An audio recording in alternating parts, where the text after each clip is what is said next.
परमपिता परमात्मा की महती कृपा से हम सब प्रत्येक दिन पवित्र देव यज्ञ का अनुष्ठान करते हैं और उसमें वेद मंत्रों से आहुति भी देते हैं। साथ में वेद का स्वाध्याय भी करते हैं और जीवन को उत्कृष्ट बनाने के लिए कुछ सद्विचारों का प्रत्येक दिन सत्संग करते हैं। वेद का एक प्रसिद्ध मंत्र है जिसको महामृत्युंजय मंत्र भी कहते हैं। मंत्र हम सब जानते हैं, प्रसिद्ध है, यजुर्वेद का मंत्र है।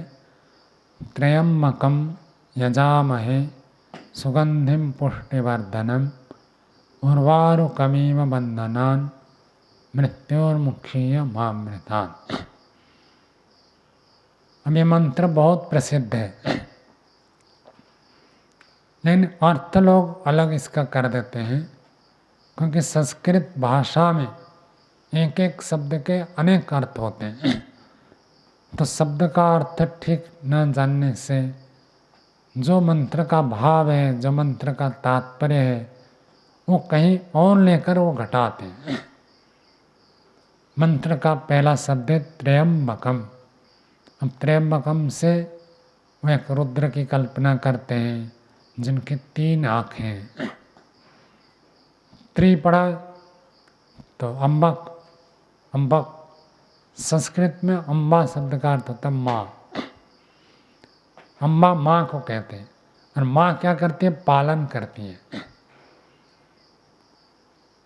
तो सबसे अधिक यदि कोई इंद्रिय हमको आवश्यक है तो आँख बहुत आवश्यक है। आप खाते समय आपको टेस्ट नहीं आ रहा जीवा में, काम चल जाएगा। किसी किसी को गंध नहीं आती, चलेगा। और कोई बहरा भी है तो भी काम चल जाता है। और कभी कभी किसी अंग में हमको सेंसिटिव नहीं रहता है, स्पर्श इंद्रिय काम नहीं करता हुआ, तो भी चल जाता है। आँख बहुत आवश्यक है।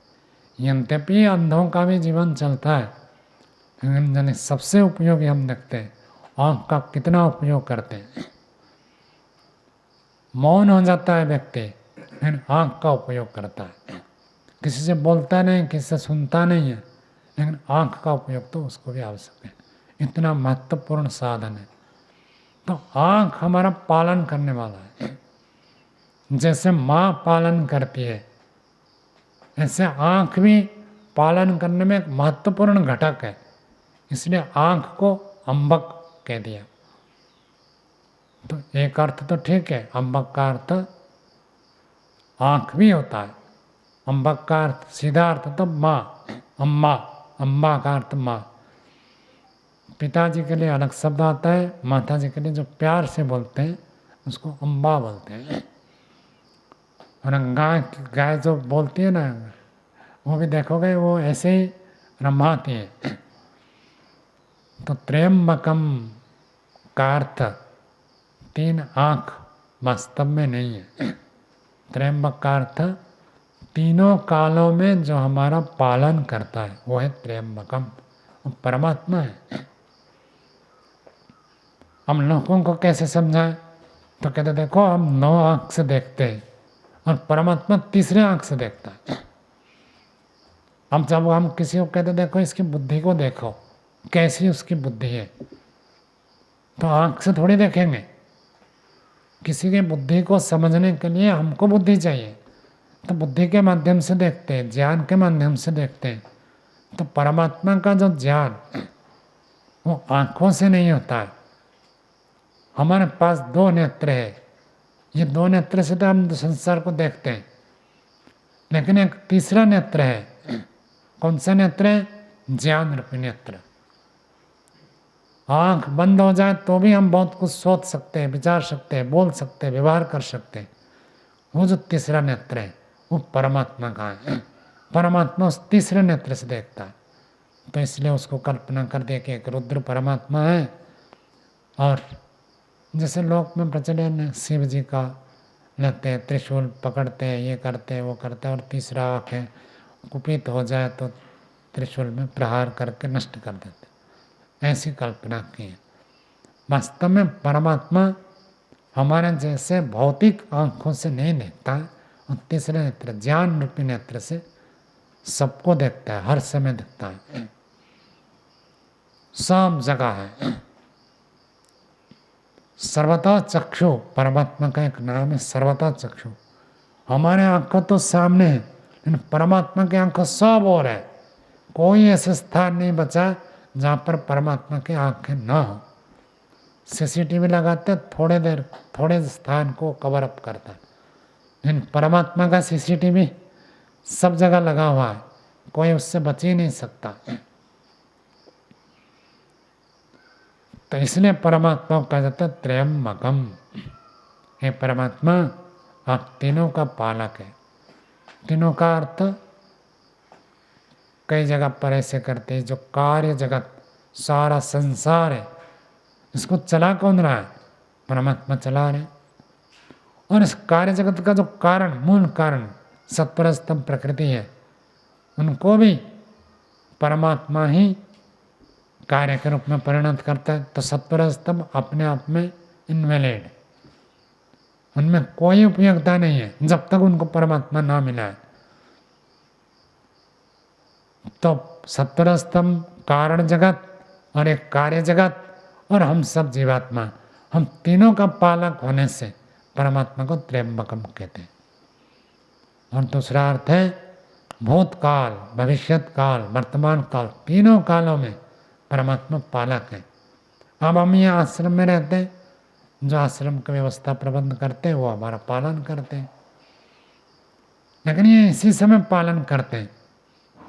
भूतकाल में हम दूसरे स्थान पर थे तो कोई दूसरा पालन कर रहा था, भविष्य में कहीं जाएंगे तो कोई और पालन करेगा, लेकिन परमात्मा ऐसे पालक है जो तीनों काल में हमारा पालक है। इसलिए परमात्मा को कहा गया त्रयंबकम। त्रिअम्बक, त्रि का अर्थ तीन, अम्बक का अर्थ रक्षक, पालक। तीनों काल में परमात्मा रक्षक है, तीनों काल में हमारा पालक। यजामहे, हम उसका यजन करते हैं, पूजन करते हैं, उनकी स्तुति करते हैं, उनके गुणगान करते हैं। हम सब, वहाँ कर्ता वयम है, वयम का अर्थ हम सब उस परमात्मा की स्तुति करते हैं। मंत्र पढ़ना एक अलग चीज़ है, लेकिन मंत्र पढ़ने के साथ भाव होना चाहिए कि मैं उस परमात्मा की स्तुति करता हूँ, जो परमात्मा भूत भविष्य वर्तमान तीनों काल में मेरा पालन करता है। हम सब मिलकर उस परमात्मा का स्तवन करते हैं, स्तुति करते हैं, ये भाव रहे, उनके गुणगान करते हैं। त्र्यंबकम यजामहे सुगंधिम। अब यज्ञ में हम घृत डालते हैं, सामग्री डालते हैं, सुगंधि फैलती है। इन परमात्मा को कहा गया सुगंधि, तो परमात्मा में कोई गंध है क्या? परमात्मा में गंध है नहीं, फिर उसको सुगंधि कैसे कहा? परमात्मा के जो दिव्य गुण प्रसिद्ध है, जिसका गंध क्या होता है, एक स्थान से दूसरे स्थान तक फैलता है। हम हवन में आहुति देते हैं या बैठते हैं, धीरे धीरे सुगंध फैलते तो पता नहीं चलता। यदि कोई बाहर से आएगा तो उसको लगेगा अरे यहाँ दिव्य गंध आ रही है। तो ये जो स्थिति है, गंध एक स्थान से दूसरे स्थान फैलते हैं, ऐसे परमात्मा का जो यश है सर्वत्र फैला हुआ है, वही उसकी सुगंधि है। परमात्मा सबका पालन करता है, मेरा भी, आपका भी, और जिनको हम जानते हैं, जिनको नहीं जानते, जो है, जो नहीं है, जो भविष्य में उत्पन्न होंगे, जो भूतकाल में पार हो चुके हैं, उन सबका पालन करता है, यही उसकी सुगंधि है। जैसे कोई व्यक्ति महान कार्य करता है तो उसका यश, गुणगान वर्षों तक होता है, उसके शरीर चले जाए तो भी उसका गुणगान होता है। ऐसे ही परमात्मा का गुणगान होता ही रहता है। सृष्टि के आरंभ से लेकर आज तक लोग परमात्मा का गुणगान करते हैं। जो नास्तिक है उनको छोड़ दीजिए, सब लोग परमात्मा को समझ नहीं सकते, परमात्मा को स्वीकार नहीं कर सकते। लेकिन ऐसे कभी नहीं होगा कि परमात्मा का गुणगान करने वाले समाप्त हो जाए धरती से, परमात्मा का गुणगान करेगा, वही उसकी सुगंधि है, वही उसका यश है। सुगंधिम पुष्टिवर्धनम, पुष्टि को बढ़ाने वाला है। व्यायाम करने से शरीर पुष्ट होता है। बादाम खाएंगे, घी, दूध, फल खाएंगे तो शरीर पुष्ट होता है। इन पुष्टि के लिए एक साधन परमात्मा में है। परमात्मा चाहे तो शरीर पुष्ट होता। क्यों? योग दर्शन में का निमित्तम अप्रयोजकम प्रकृति नाम मरण वेदस्तु तथा क्षेत्रिकवत। कहते हैं अधर्म जो है वो बाधक होता है शरीर को पुष्ट करने में, शरीर को विकास करने में। कितने में खाओ कुछ नहीं होगा। जब धर्माचरण करता है वो बाधक को हटाता है। दवाई से भी बाधक हटते हैं और धर्म से भी हटता है। तो परमात्मा जैसे पुष्ट कर सकता है ऐसे पुष्ट अन्य कोई नहीं कर सकता। महर्षि दयानंद जितना तप किया वो तो सुनते ही रोग कांप जाता है। हम कल्पना में नहीं कर सकते। गृह में कितने मौज में थे, लेकिन घर छोड़कर भटकते रहे। कहीं खाने को मिला नहीं मिला, कभी केवल दूध पिया, कभी कुछ नहीं मिला तो बर्फ खाया, ऐसे भटकते रहे। लेकिन शरीर देखो कैसे पुष्ट था। जो व्यक्ति धार्मिक होता है, ईश्वर भक्त होता है, पूर्व जन्म के भाग्य होता है, ऐसे व्यक्ति थोड़ा खाएगा तो भी शरीर पुष्ट हो जाएगा। शरीर को ऐसे ही परमात्मा ने दिया तो पुष्टि होती है। तो शारीरिक पुष्टि को भी परमात्मा बढ़ाता है। वाणी में ओस प्रभाव कैसे आता है? जो व्यक्ति ईश्वर की भक्ति करता है उसकी वाणी पुष्ट होता है, वो दमदार बनेगा। ब्रह्मचारी कल कह रहे थे कि स्वामी नित्यानंद जी, महानंद जी दर्शन आदि नहीं पढ़े लेकिन हमेशा खुश रहते, हमेशा खुश रहते एक बात। और दूसरी बात अगर निरपेक्ष है, कोई अपेक्षा नहीं है, आशा नहीं है, इच्छा नहीं है कि मुझे ही मिल जाए। कैसे स्थान में रहते हैं आप देखो जाकर कर, कोई इच्छा नहीं है। सब इच्छाओं से रहित हो जाना, आवश्यकता को कम कर देना, ये बड़ी बात है। परमात्मा की प्राप्ति ना हो तो व्यक्ति व्याकुल रहेगा। ये चाहिए वो चाहिए वो चाहिए, ऐसे मिलना वैसे मिलना, सब व्याकुलता रहती है। अब परमात्मा की अनुभूति होती है, परमात्मा के साथ संबंध जुड़ जाता है तो अंदर से इतना पुष्ट रहता है, कोई जरूरत नहीं। वो व्यक्ति जो बनेगा दम पूर्वक बनेगा। वो किसी से डरेगा नहीं कि मैं बोलूँगा तो पता नहीं क्या सोचेगा, कहीं बुरा तो नहीं मान लेगा, इसके सिद्धांत का खंडन हो जाएगा, निकाल तो नहीं देगा, ये भय उसको नहीं रहता, क्योंकि परमात्मा की अनुभूति है। तो परमात्मा पुष्ट करता है। शरीर की भी पुष्टि, वाणी। महर्षि दयानंद के पास क्या था? कोई अस्त्र शस्त्र थोड़ी था, केवल वाणी, वाक शक्ति। वाक शक्ति कैसे आई? परमात्मा ने पुष्ट किया। सुगंधिम पुष्टिवर्धनम, शारीरिक पुष्टि, वाणी की पुष्टि, मन पुष्ट होता है। बुद्धि को प्राप्त करने एक अलग चीज है और मन पवित्र होना एक अलग चीज है। परमात्मा ही मन को पुष्ट करता है, पवित्र करता है।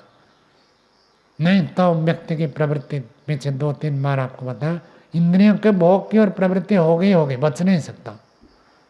मन में ये दरिद्रता को, दुर्बलता को, जैसे गाय किसी के भी खेत में जाकर मुंह मार देती है, ऐसे ही इंद्रियों को भी गौ कहते हैं। तो इंद्रियां भी ऐसे ही होती हैं, सब जगह विषय भोग की ओर लालसा बनी रहती है। जब ईश्वर से संबंध जुड़ता है तो पुष्ट हो जाता है, उसको चाहिए ही नहीं। तो ईश्वर पुष्टि करता है, मन को पुष्ट करता है, बुद्धि को पुष्ट करता है, बुद्धि तीक्ष्ण हो जाती है। महर्षि दयानंद ने कब प्राणायाम करें तो बुद्धि सूक्ष्म हो जाती है, तीक्ष्ण हो जाती है। मन पुष्ट होता है, बुद्धि पुष्ट होता है, आत्मबल बढ़ता है, पारमार्थिक बल बढ़ता है। परमार्थिक कार्य के लिए जीवन को समर्पित करना, ये बल कहाँ से आता है? परमात्मा देता है। संसार के लोगों के प्रति धन मिलेगा नहीं मिलेगा, पैसा खर्च कर दूं तो कहाँ से आएगा, ये उसको नहीं रहता है। ये बल उसको परमात्मा से मिलता है। तो परमात्मा पुष्टि को बढ़ाता है, सब प्रकार के पुष्टि। धन धान्य तो है ही, अन्य में सब कुछ को पुष्ट करता है। पुष्टिवर्धनम उर्वारुकमेव, प्रसिद्ध उदाहरण दिया जाता है। खरबूजा जब पक जाता है, डंठल से स्वतः अलग हो जाता है, तो भक्त भगवान से प्रार्थना करता है, हे ईश्वर, हे परमात्मा, जैसे खरबूजा पक जाए तो डंठल से स्वतः अलग हो जाए, और यही निशान है, खरबूजा पका हुआ है या कच्चा है। यदि डंठल बिल्कुल टूटा हुआ है तब समझ लेना ये पका हुआ है, और डंठल यदि लगा हुआ है खरबूजा में तो समझो कि कच्चा था और उसको काट दिया। तो जैसे खरबूजा पकने के बाद डंठल से स्वतः अलग जाता है, ऐसे मृत्यु मुख से में स्वतः छूट जाओ। अब कोई व्यक्ति गलती करता है, उसको डांटना पड़ता है, दंड देना पड़ता है, तब सुधार करता है, एक बार में नहीं छोड़ता। वही गलती बार बार करते हैं तो पशुओं की। स्वामी सत्यपति जी कहा करते हैं कि गधा जो होता है और हमेशा उल्टे रास्ते में जाएगा, डंडा पड़ेगा तो फिर सही रास्ते में आएगा। तो गधे जैसे बनने से कोई फायदा नहीं है। दोष को मैं छोड़ दूं, पहले तो व्यक्ति दोष को स्वीकार ही नहीं करता, ये मेरा कोई दोष नहीं है, अपना दोष देखता ही नहीं, दूसरों के दोष को देखने में लगा रहता है। लेकिन जो ईश्वर का भक्त होता है वो कहता है, परमात्मा मेरे अंदर दोष है और मैंने उस दोषों से, दुर्गुण से, व्यसनों से बहुत दुखी होता हूँ। समय समय पर व्यक्ति गलती करता है, ये गलती करना ही मृत्यु है। हम जानते हैं सच बोलना चाहिए फिर भी झूठ बोल देते, यही मृत्यु है। महर्षि दयानंद ने कहा यह आत्महत्या है, आत्मस्थ ज्ञान के विपरीत आचरण करना। जानते हैं ये नहीं करना है, ये नहीं बोलना है, ये नियम के विरोध है, तब भी व्यक्ति कर लेता है। ये कोई आदर्श व्यक्ति नहीं है। जो व्यक्ति दोषों से घृणा करता है, कोई दोष बताता है तो उसको स्वीकार करता है, उसका धन्यवाद करता है, कहता है ठीक है मैं इसको दूर करने के लिए प्रयत्न करूंगा। दोष को दूर करने के लिए परमात्मा सर्वोत्तम बल है। महर्षि दयानंद ने संध्या के मंत्र की व्याख्या करते हुए चित्रम देवानाम उद्गात अनेकम, अनेकम का अर्थ किया काम क्रोध को विनाश के लिए सर्वोत्तम बल है। कामनाएं और क्रोध ये भगवान की सहायता से पूरा जड़मूल समाप्त होते हैं, नहीं तो ये संस्कार क्षीण हो जाते हैं, कमजोर हो जाते हैं, पड़े रहते, सो जाते हैं, लेकिन रहते हैं, मरते नहीं। परमात्मा के साथ जुड़ जाए तो नष्ट हो जाते हैं। तो जब वास्तविक भक्त होता है वो परमात्मा का त्र्यंबकम स्वरूप को अनुभव करता है। तो लोगों को डराने के लिए कह देगा रुद्र है, दंड देगा, दोषों को छोड़ दो। तब व्यक्ति कहता है ठीक है मैं दोषों को छोड़ूंगा। तो कहता है मुझे दोषों से दूर कर दीजिए परमात्मा। कैसे? जैसे खरबूजा पकने के बाद डंठल से स्वतः अलग, मैं स्वतः अलग हो जाऊं। गलती करूं, दूसरा व्यक्ति टोके, डांट लगाए, धमकी दे, दंड का विधान करे, तब अलग हो, ये तो बहुत नीचे की स्थिति है। मेरे अंदर ऐसी भावना हो जाए कि मेरी जो भी गलती है मैं इनको छोड़ दूं। सुगंधिम पुष्टिवर्धनम उर्वारुकमिव बंधनात् मृत्युर्मुखी मामृता। दोषों से छूटेंगे तभी अमृत की प्राप्ति होती है। इसलिए विश्वामित्र में पहले छोड़ना है फिर प्राप्ति है। यहाँ में वही बात है, प्रभु परमात्मा मुझे ऐसी सद्बुद्धि दीजिए, मेरी भावना को ऐसे पवित्र कीजिए कि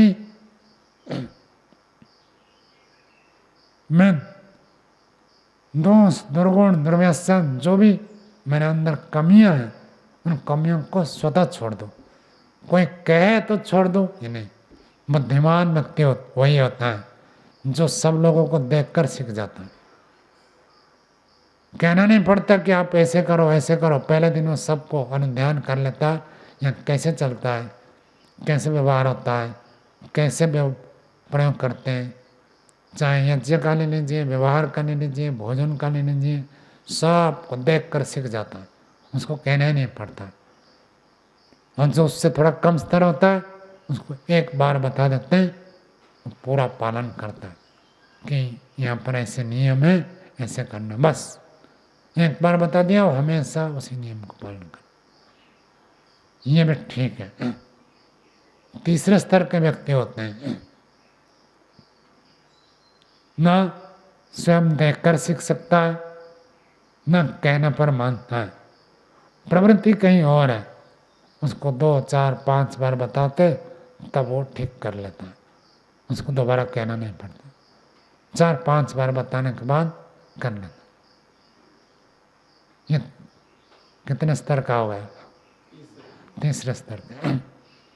चौथे स्तर का व्यक्ति है, उसको कितने बार भी कहो वो मानता नहीं, दंड देने से ही सुधरता है, प्रेम से बताओ, समझाओ, मानता नहीं, डंडा पड़े तो सुधरता है।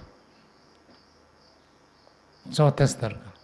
पांचवें स्तर का व्यक्ति डंडा पड़े तो सुधरता जाता है, लेकिन हफ्ता, 2 हफ्ता, महीने के बाद फिर वही करता है, फिर एक बार डंडा पड़ेगा तो फिर सुधार करेगा।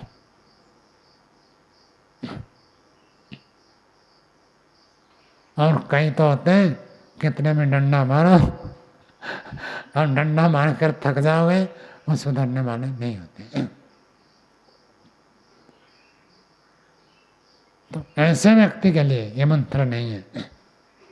जो व्यक्ति जीवन को उन्नत करना चाहता है, पवित्र करना चाहता है, दोषों से मुक्त होना चाहता है, आदर्श बनना चाहता है, श्रेष्ठ बनना चाहता है, सबके लिए मैं अनुकरणीय बन जाऊं, मुझे देखकर लोग मेरा अनुकरण करें, मैं इतना आदर्श हो जाऊं, ऐसे जो व्यक्ति चाहता है वो इस मंत्र में प्रार्थना करता है, प्रभु मुझे मृत्यु से अलग कर दी। मृत्यु का अर्थ होता है दुख, कष्ट, पीड़ा, और उसका कारण होता है मेरा उल्टा आचरण। मृत्यु से ऐसे अलग नहीं हो सकते। बहुत सारे लोग आपत्ति आ जाए, विपत्ति आ जाए तो भगवान को प्रार्थना करते, इस मंत्र को इसलिए बोलते हैं। मृत्यु आकर खड़े हो जाए तो बोलते अच्छी बात है, बोलना चाहिए, मना नहीं है, लेकिन मंत्र का भाव क्या है वो समझना है कि हमें गलत आचरण छोड़ना है, तभी मृत्यु से छोड़ाएंगे भगवान। हम यदि प्रयत्न ही नहीं कर रहे, महर्षिदान के जगह जगह लिखे, स्वामी सत्यपति जी की पुस्तक देखें, जगह जगह मिलेगा। तो पहले खुद प्रयत्न करें दोषों को दूर करने के लिए, फिर परमात्मा से प्रार्थना करें तो सहायता जरूर मिलती है। तब परमात्मा मृत्यु के मुख से हमको छुड़ाएंगे। और वार कमी में बंधनात् मृत्यु और मुखी, मृत्यु के मुख से छुड़ाने के लिए केवल प्रार्थना करने से नहीं होगा, हमको पुरुषार्थ करना पड़ेगा। जो जो दोष है, गलत आचरण नहीं करेंगे, अर्थात योग की भाषा में कहते 5 यमों का यदि आप भंग नहीं करते और परमात्मा को प्रार्थना करते, जरूर आपको सहायता मिलेगी, इसमें कोई संदेह नहीं है। और यमों का यदि आप भंग करते हैं तो प्रार्थना करने से प्रार्थना मान्य नहीं होगा। पहले पात्रता चाहिए, पात्रता को प्राप्त करके प्रार्थना करते तो जरूर प्राप्त होगा। और फिर भक्त कहता है माँ अमृतात्, आपका जो अमृत स्वरूप है उससे मुझे अलग ना करिए, अर्थात मैं आपकी उपासना, आपकी भक्ति, आपकी साधना से कभी भी पृथक ना हूँ, हमेशा आपके साथ जुड़ा रहो। इसी को स्तुति प्रार्थना मांगते हैं। यस्य छाया अमृतम यस्य मृत्यु, परमात्मा का छाया, परमात्मा का आश्रय ही अमृत है, और परमात्मा का आश्रय न लेना मृत्यु। तो मैं आपके आश्रय से कभी अलग ना हूं, हमेशा परमात्मा का आश्रय लेना है। आकर्षण तो आएंगे, प्रलोभन आएंगे, अवसर बीच बीच में आते रहेंगे, लेकिन उसमें हम क्या करते हैं वो हमारा मुख्य है। यदि हम परमात्मा के विपरीत कर लेते हैं किसी भी परिस्थिति में, तो फिर अमृत को हमने छोड़ दिया। तो प्रार्थना के साथ साथ पुरुषार्थ भी करना है। तो इस मंत्र को बहुत विशेष स्थान देते हैं लोग, देना चाहिए, क्योंकि मंत्र में ऐसी प्रार्थना की गई कि मुझे सोच कर विचार करके दोष को छोड़ना ना पड़े, स्वतः ही मैं दोष से अलग हो जाऊं। हमारे गुरु जी कहा करते थे कि जैसे कोई व्यक्ति कभी ये सोचता कि अब मल मूत्र को मैं खाऊं, ऐसे विचार आता ही नहीं। तो जितने सारे दोष दुर्गुण दुर्व्यसनी मलमूत्र के तुल्य है, परित्याज्य है, ऐसी भावना हो। अब पैर में मानो मल लग गया, तब साफ करेंगे, बिना साफ बाद में करूँगा कभी नहीं सोचता व्यक्ति। पानी मिल जाए तो पानी से साफ करेगा, पानी नहीं तो घास में साफ करेगा, घास नहीं तो मिट्टी से साफ करेगा, कहीं ना कहीं व्यक्ति साफ करेगा। गंदगी लगा हुआ है तो उसको धारण करके रह नहीं सकता। ऐसे ही हमारी प्रवृत्ति हो जाए कि मैं दोषों से अलग हो जाऊं। तो ये मंत्र हमारे लिए बहुत उपयोगी है और अमृत को प्राप्त कराने वाला, मृत्यु के दुख से छुड़ाने वाला, इसलिए इस मंत्र की प्रसिद्धि है। इतना कहकर वाणी को विराम।